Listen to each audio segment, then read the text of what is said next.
Magandang araw mga manonood. Isipin ninyo ang kahit anong scooter, anumang tatak o panahon. Sa pinakaugat, pare-pareho lang sila. Saradong katawan, patak na tapakan, maliliit na gulong, karaniwang katangian ng scooter. Laganap ang scooter sa buong mundo dahil sa simple at maginhawa itong gamitin.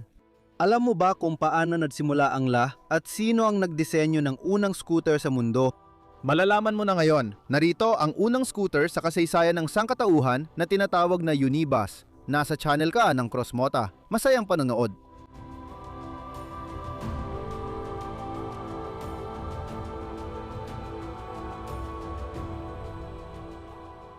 Noong inilunsad ang Unibus scooter noong 1920 at 20 may ilang inhinyero na ang nagmungkahi ng mga disenyo ng motorsiklo na ayon sa kanila ay mas komportable, protektado laban sa putik at dumi at may upuang angkop para magamit ng mga babae. Ibig sabihin, ligtas itong gamitin kahit nakasuot ng maluwag na bestida o mahabang palda. Ito ang unang pagkakataon sa kasaysayan na pinagsama ng aparatong ito ang lahat ng katangian ng scooter. Ito ay saradong katawan, patag na plataporma sa paa at maliliit na gulong. Ang Unibus ay mas advanced sa kanyang panahon. Kung ipapakita ko ang larawan nito ng walang konteksto, malamang akala mo mas bago ito kaysa sa tunay nitong edad. Pero hindi, ang Unibus ay itinayo mahigit 100 taon nang nakalipas. Tara, mas kilalanin pa natin ang makinang ito. Ang kasaysayan ng Unibus ay halos kapareho ng kasaysayan ng Vespa, isa sa pinakamatagumpay na scooter sa mundo na nilikha ng isang ininyerong panghimpapawid mula sa isang kumpanya ng eroplano. Pagkatapos ng digmaan, nanatili siya sa natalong bansang ipinagbawal ang paggawa ng eroplanong pandigma at may sobrang kapasidad sa produksyon. Sikat si Carodino de Ascanio sa matinding galit niya sa mga motorsiklo. Kaya, nang inutusan siya ng Piaggio na gumawa ng 2 gulong na motorisadong aparato, kumuha siya ng inspirasyon sa mga solusyon sa aeronautika. Sa totoo lang, hindi naman siya nakalihan ng isang bagay na talagang bago, kundi halos inulit lang niya ang kwento ng Briton na si Harold Boltby. Hindi tiyak kung alam ni Dascanio ang tungkol kay Boltby o kung na-inspire siya sa kanya. Nangyari ulit ang kwento sa parihong paraan. Lumipat tayo mula sa Italia noong 1945 pabalik ng 60 taon. Noong 1886 ipinanganak si Harold Dalton Boltby sa Vitain, Yorkshire. Hindi naghihirap ang pamilya Boltby kaya nagkaroon si Harold ng magandang edukasyon. Noong 1908 nagtapos siya sa Cambridge. Noon, ang mga kabataang mula sa tiyak na uri ng lipunan ay tinamaan ng pagkahumaling sa abyasyon. Noong 1903 pinatunayan ng magkapatid na Wright na kayang lumipad ng mas mabigat sa hangin at binago nila ang mundo. Si Boltby ay naghangat paunlarin ang aviation at noong 1909 napatunayan niya ito na may parehistro ang unang disenyo ng natutupi o naitatagong landing gear. Unang beses niya itong maranasan sa mga gulong ng sasakyan, ngunit hindi ito ang huli. Noong 1911 si Boltby ay engineer draftsman sa isang naval shipyard. Noong 1913 naging draftsman siya sa ilalim ni Enrica Anda sa Bristol.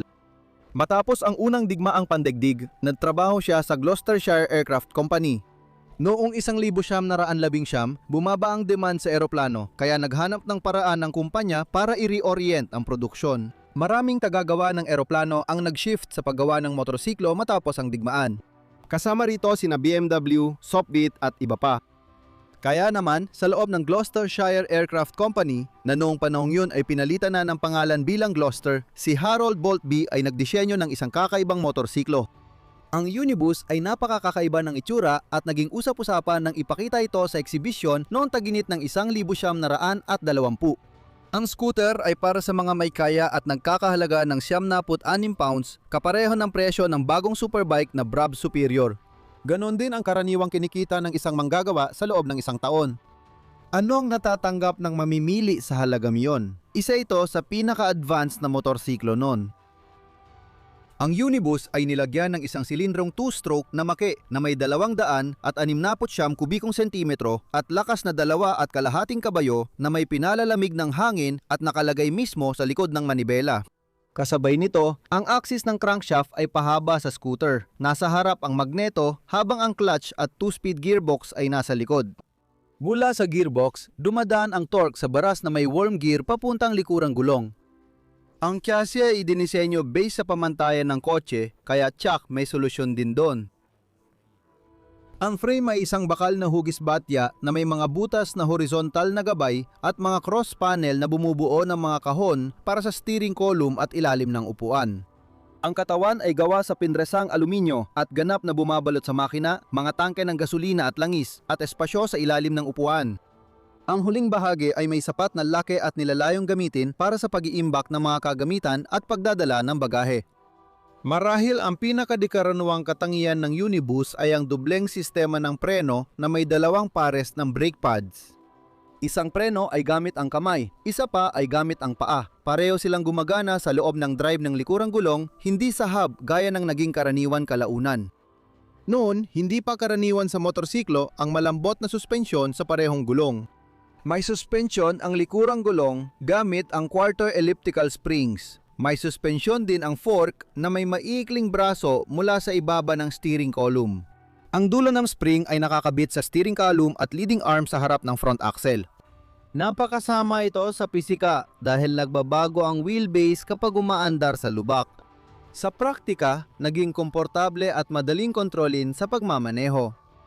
Ang mga gulong ay 16 pulgada lang. Hindi ito karaniwan noong panahon namin. Ngayon, 16 pulgada na ang karaniwang diameter ng rim.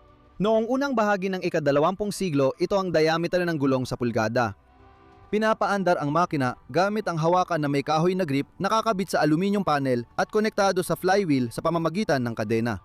Sapat na ang bahagyang hila sa hawakan para umandar ang makinang mababa ang compression. Ang makina ay nakatago sa ilalim ng takeb sa paligid ng manibela at humihinga sa oval na mesh rehas sa harap ng scooter. Nagbibigay ito ng mas maayos na distribusyon ng bigat at balanse. Binanggit ng mga driver noon ang matatag na pagmamaneho at kaginhawa ang hatid ng Unibus na sulit sa halaga nito. Sa kabuuan, ang Unibus ay maayos na disenyo, maingat na ginawa ng inhinyero na alam ang pangangailangan sa compactness, tamang distribusyon ng bigat, kaginhawaan at magandang anyo. Sa bawat aspeto, nakamit niya ang magagandang resulta at inilatag ang pundasyon para sa mga sumunod na scooter. Ang mga pahayagan noon ay pareho ng opinyon, sabi ng Motorcycling Magazine noong Hunyo 28, 2020. Anumang anggulo mo tingnan, ang Unibus ay likha ng isang inhinyero mula simula hanggang dulo. Ang disenyo ay nagbabadya ng bagong yugto sa pag-unlad ng dalawang gulong na transportasyon. Ayon sa The Motorcycle noong Disyembre 2, isa sa pinakakagiliw-giliw na exhibit ng maliliit na motorsiklo ay ang Unibus na may malinaw na orihinalidad. Madaling linisin, protektado sa masamang panahon at mga pangunahing tampok ng disenyo.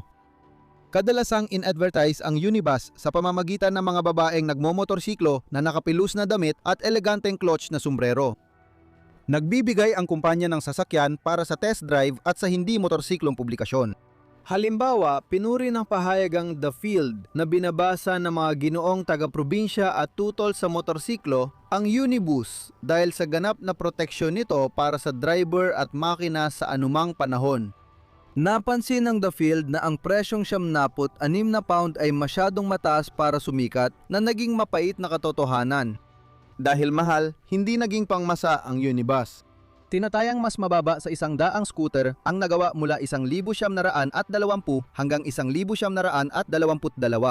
6 na lang ang natira ngayon. Malungkot na patunay ng naging kapalaran ng pagiging una sa industriya.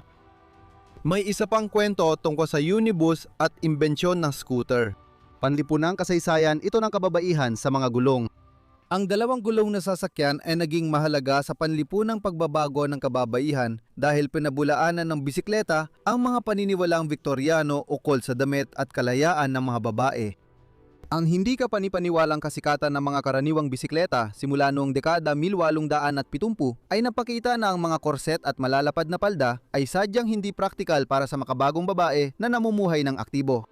Noong mga dekada 1900 at 1910 at 10 lumabas na sa mga katalogo ng karamihan sa British na gumagawa ng motorsiklo ang mga espesyal na motorsiklo para sa mga babae na may mababang frame. Tinatangkang agawin ng mga kumpanya ang bagong kliyente.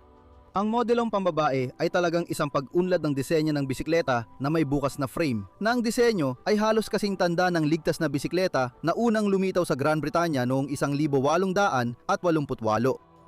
Isang kawili-wiling sasakyan na aktibong inendorso ng mga babae noong ikalawang kalahati ng dekada, 10 ang naraka. Ganito ang motorsiklo, may katawan na proteksyon sa putik at talsik at mababang frame para pwedeng magsuot ng palda habang nagmamaneho. Ang naraka ay malapit sa ideya ng scooter, ngunit wala itong patungan ng paa at medyo iba ang posisyon ng pagkakaupo. Wala nang pambabaeng modelo ng motorsiklo di gaya ng bisikleta.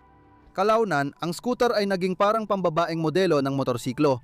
Kinailangan pa ng isa pang malaking digmaan at kompetisyon ng mga kumpanyang gumagawa ng eroplano bago naging abot kaya ang scooter para sa nakararami. Noong huling bahagi ng dekada 40 at lalo pang lumakas noong dekada 50, ang scooter ang naging pinakamabentang sasakyan sa pandaigdigang merkado.